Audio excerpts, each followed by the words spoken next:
तर निवडणूक प्रक्रियेवरती विश्वास नसेल तर अर्ज करण्याचा त्यांना अधिकार आहे. हितेंद्र ठाकूरांच्या फेरमतमोजणीच्या मागणीवर स्नेहा दुबे यांनी ही प्रतिक्रिया दिली आहे. निवडणूक आयोग योग्य तो निर्णय घेईल असं देखील स्नेहा दुबे यांनी म्हटलं. हितेंद्र ठाकूर यांचं या विधानसभेमध्ये पराजय केलेला आहे. आता या वसई, नालासोपारा आणि बोईसर या तिन्ही विधानसभेची फेर तपासणी व्हावी यासाठी निवडणूक आयोगाकडे त्यांनी अर्ज सुद्धा दिलेला आहे. याबाबत आपण काय सांगणार?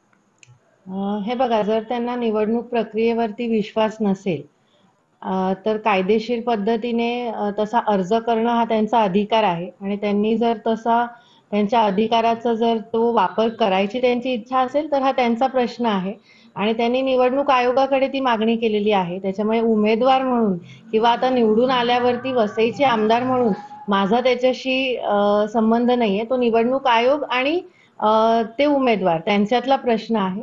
त्याच्यामुळे मला असं वाटतं जर कायदेशीर अधिकार त्यांचा असेल तर त्यांनी तो वापरावा. जो काही निर्णय असेल तो निवडणूक आयोगाने त्यांना द्यावा.